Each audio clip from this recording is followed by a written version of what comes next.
नमस्कार, मैं हूं प्रवीण और आप देख रहे हैं अपना सबसे विश्वसनीय channel India time 24 news. Kasganj SP कार्यालय से कुछ ही दूरी पर एक दरोगा शराब के नशे में धुत मिला, यानी टीन शेड के पास उसकी वर्दी की टोपी सड़क पर पड़ी हुई मिली थी। दरोगा नशे में इतना धुत था कि वह लड़खड़ा कर चल रहा था।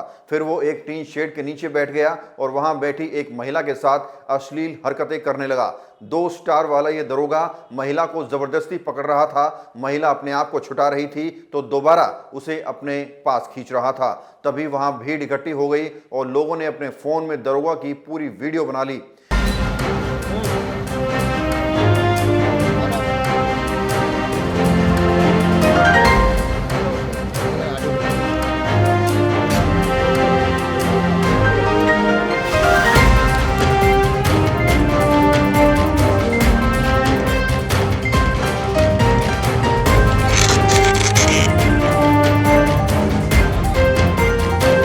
उत्तर प्रदेश के कासगंज का ये पूरा मामला है, जहां योगी पुलिस राज है। तो आप सोचिए, योगी पुलिस राज जहां है वहां पहले ही लोग सोचते हैं कि वो जो अपराधी हैं वो डर के माहौल में हैं और जो पब्लिक है वो खुद को सुरक्षित महसूस करती है। लेकिन यूपी पुलिस का दरोगा किस तरह की हरकतें कर रहा है, ये वाकई उत्तर प्रदेश प्रशासन को शर्मसार करने वाला है। वही दरोगा से जब उससे पूछताछ की गई तो उसने कभी कहा कि वह बरेली का रहने वाला है, उसका नाम राजकुमार है। कुछ देर बाद उसने यह भी कहा कि उसने फर्जी वर्दी पहन रखी है। वायरल वीडियो में वह खुद को फर्जी दरोगा बता रहा है। राह चल रहे किसी शख्स दरोगा की हरकतों को अपने मोबाइल में कैद कर लिया गया, जो वीडियो अब जमकर वायरल हो रही है। हालांकि पूरे मामले में कासगंज पुलिस अधीक्षक ने दरोगा को तत्काल प्रभाव से निलंबित कर दिया है। यह घटना बुधवार की है। घटनास्थल एसपी कार्यालय से महज चंद कदमों की दूरी पर है और ये वीडियो लगातार वायरल हो रही है। कासगंज एसपी ने शराब के नशे में पाए गए दरोगा को निलंबित कर दिया है। एसपी ने विभागीय जांच के आदेश भी दिए हैं। आज सोशल मीडिया पर एक वीडियो वायरल हो रहा जिसमें एक उपनिरीक्षक जो यूनिफॉर्म में है और एक महिला के साथ है जो नशे की हालत में है।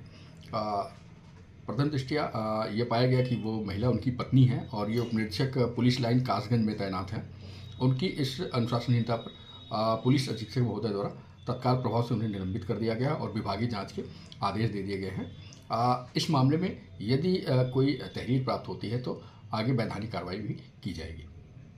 वीडियो में दिख रहा है कि कासगंज के एसपी ऑफिस से कुछ ही दूर दरोगा बस स्टॉप पर एक महिला के साथ बैठा था।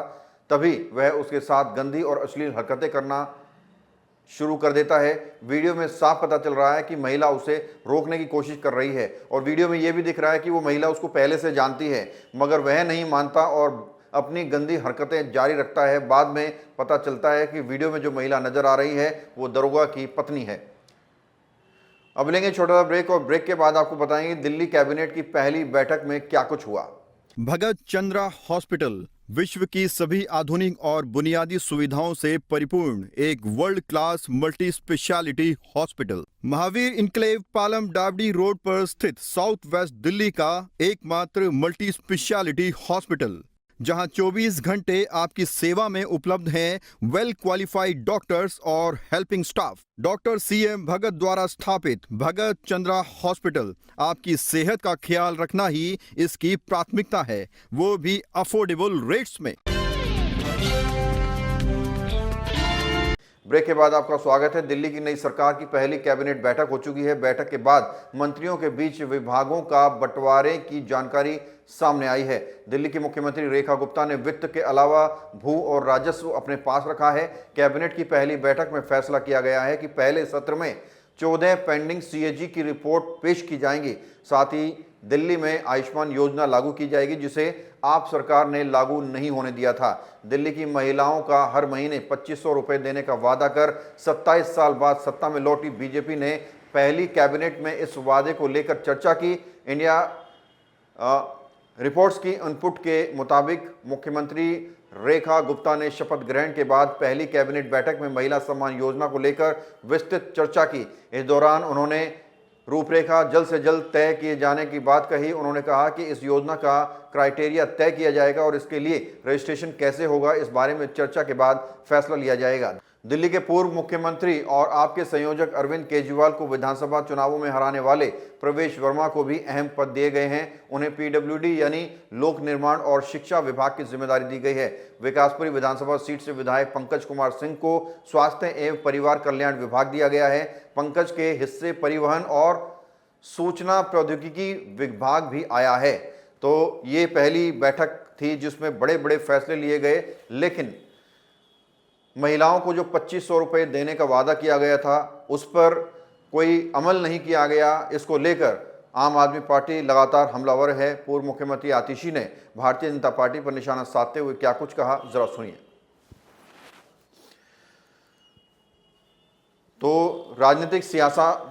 तो राजनीतिक गलियारों में सियासत लगातार चल रही है, आरोप प्रत्यारोप चल रहे हैं, लेकिन इस बीच उम्मीद यही है कि भारतीय जनता पार्टी जिस मैनिफेस्टो के साथ सत्ता में आई है उस मैनिफेस्टो में जो वादे किए गए हैं उन वादों पर जरूर खरा उतरेगी।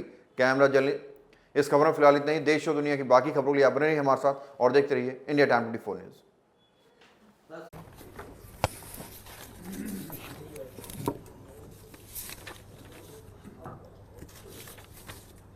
31 जनवरी 2025 को प्रधानमंत्री नरेंद्र मोदी जी ने द्वारका में एक रैली की और उस रैली में मोदी जी ने कहा, माताएं और बहनें तो मोदी का सुरक्षा कवच हैं। मध्य प्रदेश में लाडली बहना योजना के तहत हर लाभार्थी बहन को हजारों रुपए मिल चुके, महाराष्ट्र में मिल चुके। और उसके बाद मोदी जी ने कहा, और मैं उनके भाषण से कोट कर रही हूं, मैं दिल्ली की बहनों से कहूंगा कि आप अपने बैंक से पता कर लें कि आपका फोन नंबर आपके बैंक खाते से लिंक है या नहीं। अगर नहीं है तो लिंक करा लें, ताकि भाजपा सरकार बनने के बाद आपके फोन पर मैसेज आए कि आपका पैसा जमा हो चुका है। पहली कैबिनेट बैठक में ही बहनों के खाते में 2500 रुपए जमा करने का फैसला हो जाएगा। ये मोदी की गारंटी है। 31 जनवरी द्वारका की रैली, पहली बैठक में ही बहनों के खाते में 2500 रुपए जमा करने का फैसला हो जाएगा। ये मोदी की गारंटी है। ये प्रधानमंत्री नरेंद्र मोदी जी ने दिल्ली चुनाव से पहले दिल्ली की सब महिलाओं को वादा किया। ना सिर्फ इतना, जेपी नड्डा जी, भारतीय जनता पार्टी के राष्ट्रीय अध्यक्ष, 17 जनवरी 2025 को भारतीय जनता पार्टी के कार्यालय में उन्होंने प्रेस कॉन्फ्रेंस करके कहा, भारतीय जनता पार्टी के संकल्प में यह जोड़ा गया है कि महिला समृद्धि योजना के तहत प्रत्येक माह 2500 रुपए महिलाओं को दिया जाएगा। पहली कैबिनेट बैठक में महिला समृद्धि योजना पारित की जाएगी और दिल्ली की महिलाओं को 2500 रुपए प्रतिमाह देने का संकल्प भारतीय जनता पार्टी लेती है। मैं फिर से बता रही हूं, पहली कैबिनेट बैठक में महिला समृद्धि योजना पारित हो जाएगी। ये जेपी नड्डा जी ने कहा। कल भारतीय जनता पार्टी की दिल्ली सरकार ने, उनकी मुख्यमंत्री रेखा गुप्ता जी ने शपथ ली, उनके काउंसिल ऑफ मिनिस्टर्स ने, मंत्री परिषद ने शपथ ली और कल शाम को 7 बजे भारतीय जनता पार्टी की दिल्ली सरकार की पहली कैबिनेट की बैठक हुई। अगर मोदी जी की गारंटी होती तो पहली कैबिनेट की बैठक में 2500 रुपए महिलाओं को देने की स्कीम पारित होती। अगर जेपी नड्डा जी की बात सच्ची होती तो कल शाम 7 बजे हुई पहली कैबिनेट की बैठक में महिला समृद्धि योजना, हर महिला को 2,500 रुपए प्रति माह देने की योजना पहली कैबिनेट में पास होती। लेकिन रेखा गुप्ता जी ने मुख्यमंत्री बनते पहले ही दिन प्रधानमंत्री नरेंद्र मोदी जी को झूठा साबित कर दिया।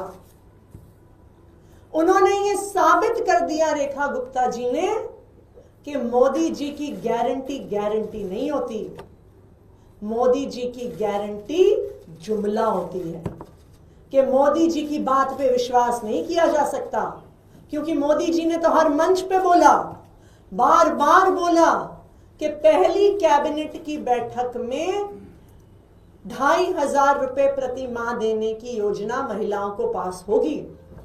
लेकिन रेखा गुप्ता जी ने मोदी जी को झूठा साबित कर दिया।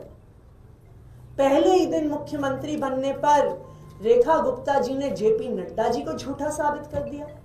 जेपी नड्डा जी भी इतनी रैलियां करी उन्होंने, इतने रोड शो करे, इतनी प्रेस कॉन्फ्रेंस करी, और हर रोड शो में, हर रैली में, हर प्रेस कॉन्फ्रेंस में जेपी नड्डा जी ने कहा, और मैं उसको फिर से कोट कर रही हूं, पहली कैबिनेट बैठक में महिला समृद्धि योजना पारित की जाएगी। लेकिन रेखा गुप्ता जी ने मुख्यमंत्री बनने के बाद पहले ही दिन जेपी नड्डा जी को झूठा साबित कर दिया। अब कहां गई मोदी जी के वादे कि सब महिलाएं एसएमएस को लिंक कर लें अपने बैंक के खाते से? उनकी ही मुख्यमंत्री रेखा गुप्ता जी ने उनके सारे वादों को झूठा साबित कर दिया। तो आज मैं रेखा गुप्ता जी से ये पूछना चाहूंगी कि मोदी जी की एक गारंटी को तो आज आपने पूरी दिल्ली के सामने, पूरे देश के सामने झूठा साबित कर दिया कि पहली कैबिनेट की मीटिंग में 2,500 रुपए की योजना पारित होगी।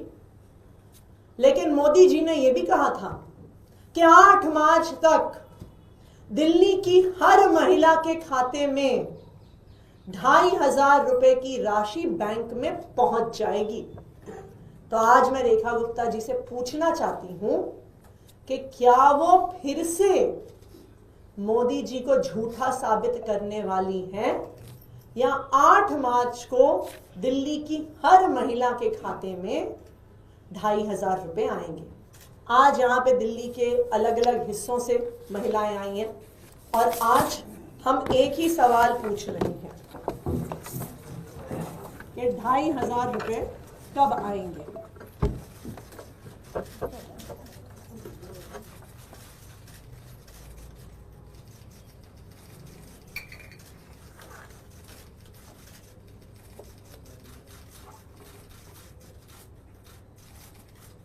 Thank you. कोई सवाल अगर हो आपका? मैम, कल इस कैबिनेट की मीटिंग के बाद उनसे पूछा भी गया रेखा गुप्ता जी मुख्यमंत्री हैं कि क्यों आपने इसमें भाग लिया, तो उन्होंने कहा कि सरकार हमारी है, एजेंडा हमारा है। वो कौन होते हैं? मुझे अचंभा है, रेखा गुप्ता जी कल ही भाजपा की मुख्यमंत्री बनी है और वो पहले ही दिन मोदी जी से पूछ रही हैं कि आप कौन होते हैं हमें एजेंडा बताने वाले। वो पहले ही दिन जेपी नड्डा जी से पूछ रही हैं कि मेरी सरकार है, नड्डा जी आप कौन होते हैं मुझे एजेंडा बताने वाले। क्योंकि वादा तो मोदी जी ने किया था, वादा तो नड्डा जी ने किया था। लेकिन पहले ही दिन रेखा गुप्ता जी मोदी जी से ये पूछ रही हैं कि आप कौन होते हैं हमें बताने वाले। अब दिल्ली सरकार मैं चलाऊंगी, मोदी जी के वादों को तो पहले ही दिन मैंने झूठा साबित कर दिया, नड्डा जी के वादों को पहले ही दिन झूठा साबित कर दिया, और अब मोदी जी और नड्डा जी मुझसे कोई सवाल भी नहीं पूछ सकते। तो राजनीतिक गलियारों में सियासत लगातार चल रही है, आरोप प्रत्यारोप चल रहे हैं, लेकिन इस बीच उम्मीद यही है कि भारतीय जनता पार्टी जिस मैनिफेस्टो के साथ सत्ता में आई है, उस मैनिफेस्टो में जो वादे किए गए हैं उन वादों पर ज़रूर खरा उतरेगी। इस खबर में फिलहाल इतना ही। देश और दुनिया की बाकी खबरों के लिए आप बने रहिए हमारे साथ और देखते रहिए इंडिया टाइम 24 न्यूज। भगत चंद्रा हॉस्पिटल विश्व की सभी आधुनिक और बुनियादी सुविधाओं से परिपूर्ण एक world class multi speciality hospital Mahavir enclave Palam Dabri road पर स्थित साउथ वेस्ट दिल्ली का एकमात्र मल्टी स्पेशलिटी हॉस्पिटल, जहां 24 घंटे आपकी सेवा में उपलब्ध हैं वेल क्वालिफाइड डॉक्टर्स और हेल्पिंग स्टाफ। डॉक्टर CM भगत द्वारा स्थापित भगत चंद्रा हॉस्पिटल आपकी सेहत का ख्याल रखना ही इसकी प्राथमिकता है, वो भी अफोर्डेबल रेट्स में।